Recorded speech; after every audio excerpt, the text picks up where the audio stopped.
তোমরা যারা কল্যাণী বিশ্ববিদ্যালয়ের অন্তর্গত বিভিন্ন কলেজে এবছর 4th সেমিস্টারে পড়ছো, আগামীকালই তোমাদের 4th সেমিস্টারের সিসি পেপারের পরীক্ষা রয়েছে। সিসি পেপারের সিলেবাস, সাজেশন, প্রশ্নপত্র, প্রত্যেকটি টেক্সট আলোচনা, বিভিন্ন ধরনের নোটপত্র নিয়ে আমার কিন্তু ভিডিও আপলোড করা রয়েছে। প্লেলিস্ট চেক করলে সেটা পেয়ে যাবে। এই মুহূর্তে আমি যেটা নিয়ে ভিডিও আপলোড করছি সেটা হলো তোমাদের যে সিসি পেপারের প্রশ্ন কী ধরনের হবে তার একটা নমুনা প্রশ্ন, অর্থাৎ একটা মডেল কোয়েশ্চেন পেপার আমি তৈরি করেছি, সেটা তোমাদের দেখাবো। সম্পূর্ণ প্রশ্নপত্রটা দেখে নাও।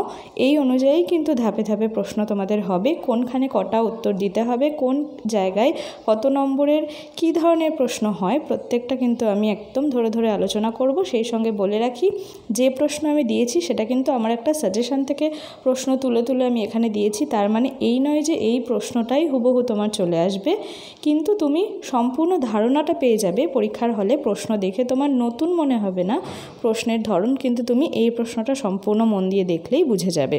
তো দেখো, প্রথম থেকেই একদম প্রশ্ন যেমনটা হয় সেভাবেই আমি রেখেছি।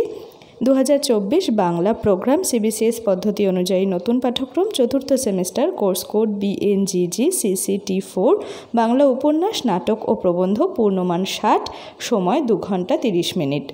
দক্ষিণ প্রান্তস্থ সংখ্যাগুলি প্রশ্নমান নির্দেশক।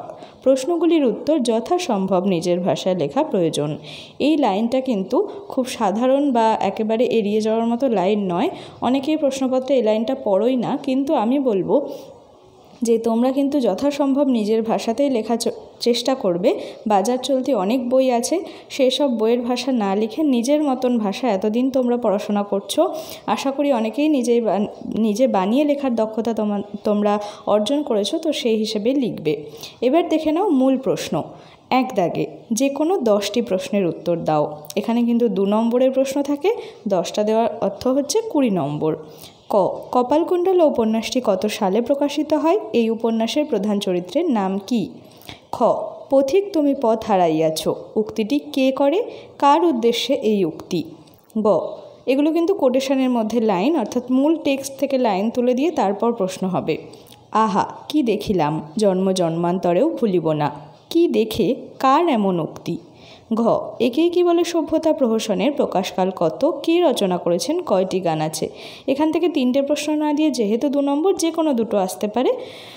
তো একসাথে 3টে প্রশ্ন কখনোই 2 নম্বরে দেবে না, যে কোনো দুটো দেবে, অথবা একটা এমন প্রশ্ন দেবে যেটা তোমার অন্তত 2-3 লাইন লেখার মতো উত্তর হবে। এমনটা কেউ ভাববে না যে একটা প্রশ্ন দিয়েছে মানে 1 লাইনে লিখে দিলাম। মাথায় রাখবে তোমার প্রশ্নের মান কিন্তু 2, সুতরাং তোমাকে কম করে 2.5 থেকে 3 লাইনে উত্তর দিতে হবে।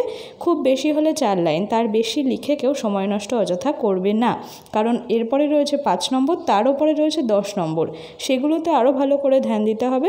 2 নম্বরে অতিরিক্ত সময় কেউ নষ্ট করবে না। এরপর অঙ্গতে যুবতীদের তাস খেলা দৃশ্যটি কোন অঙ্কে পাওয়া যায়? চ, সার্জন সাহেব বাবাজির ব্যাগ থেকে কত টাকা পেয়েছিল? যারা এখনও একেই কি বলে সভ্যতা প্রহসনটা পড়োনি, তারা আমার ভিডিও দুটো আলাদা আলাদা পার্টে ভাগ করে দেওয়া রয়েছে। একেই কি বলে সভ্যতা পার্ট 1, পার্ট 2, সেই দুটো ভিডিও দেখে কিন্তু মূল টেক্সটটা পড়ে নিও। বারবার বলছি, অনেক দিন থেকে বলছি যে তোমাদের কিন্তু টেক্সট থেকে লাইন তুলে প্রশ্ন আসবে, সুতরাং শুধুমাত্র মূল বিষয়বস্তু পড়ে চলে গিয়ে কিন্তু কোনো উত্তরই লিখতে পারবে না। ছ, এই প্রহসনের প্রথম অঙ্কের দ্বিতীয় গর্ভাঙ্কের স্থান কোথায় ছিল? জ, ইংরেজি পড়লে কি লোক এত বেহায়া হয় গা? কার কী কারণে এমন উক্তি? আচ্ছা, পাশাপাশি আর একটা কথা বলে রাখি, এই যে ছোটো প্রশ্নের উত্তরগুলো, তোমরা যারা এই উত্তরগুলো জানো, যে যেটা জানো 1-2 করে তোমরা কমেন্ট বক্সে উত্তরগুলো লিখে দিও। আমি তো তোমাদের বলেই দিতে পারি, কিন্তু তোমরা যেহেতু কালকেই পরীক্ষা, আশা করি সবাই প্রস্তুত হয়ে গেছো, তো উত্তরগুলো 1-2 করে লিখে দিলে যারা ভিডিওটা দেখতে আসবে তাদের কিন্তু কমেন্টটা সেকশনটা দেখলেই অনেকটা উপকার হবে, উত্তরগুলো তারা খুঁজে পেয়ে যাবে। ঝ, পটুয়া শিল্প কি জাতীয় রচনা? রচয়িতা কে? ইঙ, বাংলাদেশে কত রকম চিত্রকলা চলিত ছিল? কি কি? ট, পটুয়া শিল্প বলতে দেশে কয়েকটা কুসংস্কার আছে, কি প্রসঙ্গে এমন বলা হয়েছে? ঠ, বিবেচনা ও অবিবেচনা কি জাতীয় রচনা? এটি কার রচনা? ড, এইরূপ বিভাগ না হইলে বিপদ ঘটিত কি বিভাগ? ঢ, পৃথিবীর সমস্ত বড় বড় সভ্যতায় দুঃসাহসের সৃষ্টি, এখানে লেখক কোন কোন দুঃসাহসের উল্লেখ করেছেন? মূর্ধন্য, অন্যান্য দেশের প্রাগৈতিহাসিক ছবির সঙ্গে মূল পটুয়া ছবির তফাৎ কোথায়? এই হলো 2 নম্বরের উত্তর। এবার হবে 2 নম্বরের 2 দাগের প্রশ্ন, যেখানে 4টি প্রশ্নের উত্তর দিতে হবে 5 নম্বর এক একটি প্রশ্নে, অর্থাৎ 20 নম্বর। ক, এই কলকাতায় যে আজ কত অভাগা স্ত্রী আমার মতন এইরূপ যন্ত্রণা ভোগ করে তার সীমা নেই। বক্তা কে? তার এমন মন্তব্যের কারণ কি? পটুয়া শিল্পীদের বিশ্বাস এই জগতেই দানা বেঁধেছিল। প্রবন্ধে যে জগতের উল্লেখ করা হয়েছে তার পরিচয় দাও। আমাদের দেশে এই জন্মলক্ষ্মী ছাড়া কি নাই? নিশ্চয়ই আছে। কে এই জন্মলক্ষ্মী ছাড়াদের পরিচয় দাও। দেখো, একটা জিনিস খেয়াল করো, 2 দাগের কিন্তু আমি 3টে প্রশ্নই তুলেছি কোটেশন আকারে এবং তারপর মূল প্রশ্নটা রেখেছি। এটা 5 নম্বরের উত্তর। আমি বলে রাখছি যে 5 নম্বরের উত্তরে 4টে প্রশ্নের উত্তর দিতে হবে, তার মধ্যে তোমাদের 6টা প্রশ্ন আসবে। 6টার মধ্যে কম করে 5টা প্রশ্নই কোটেশন তুলে আসবে অথবা 6টা প্রশ্নই কোটেশন তুলে আসবে। কোথাও কিন্তু সারমর্ম লেখার জায়গা নেই, সুতরাং কোটেশন ভালোভাবে তোমরা দেখে যাবে।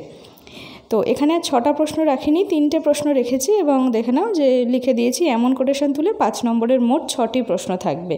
তো 6টি প্রশ্নই কিন্তু ধরে নেওয়া যায় কোটেশন তুলেই আসবে।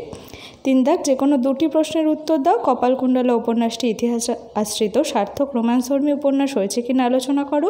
একে কি বলে সভ্যতা প্রহসনের নবকুমার চরিত্র আলোচনা করো। একটা হরকামিনী বা কালীনাথও আসতে পারে। পটুয়া শিল্প প্রবন্ধের সামগ্রিক বিষয়বস্তু, বিবেচনা অবিবেচনা সামগ্রিক বিষয়বস্তু। এই দুটো এই কারণে রেখেছি যে যেহেতু 10 নম্বরের প্রশ্ন, যেহেতু এটা এক একটা প্রবন্ধ, তাই পটুয়া শিল্প থেকে যে প্রশ্নই আসুক না কেন তোমরা সামগ্রিক বিষয়বস্তু লিখে দিতে পারো 10 নম্বরের জন্য, এবং বিবেচনা অবিবেচনা থেকে যে প্রশ্নই আসুক না কেন সেখানেও কিন্তু তোমরা সামগ্রিক বিষয়বস্তু লিখে দিতে পারো, তাতে কোনো ক্ষতি নেই। যেহেতু 10 নম্বরের উত্তর অনেকটা বড় করে লিখতে হবে, সামগ্রিক বিষয়বস্তু ভূমিকা উপসংহার সবটা দিয়ে লিখবে। আশা করি তাতে 10-এর মধ্যে বেশ ভালো একটা নাম্বার তোমরা তুলতে পারবে। সাপ্লির কোনো চিন্তা থাকবে না। আগামীকাল পরীক্ষা, জোর কদমে প্রস্তুতি নাও। আশা করি এই নমুনা প্রশ্ন তোমাদের কাজে লাগলো। তো আজকের ভিডিও এ পর্যন্তই। কালকের পরীক্ষা কেমন হয় অবশ্যই আমায় জানিও কিন্তু।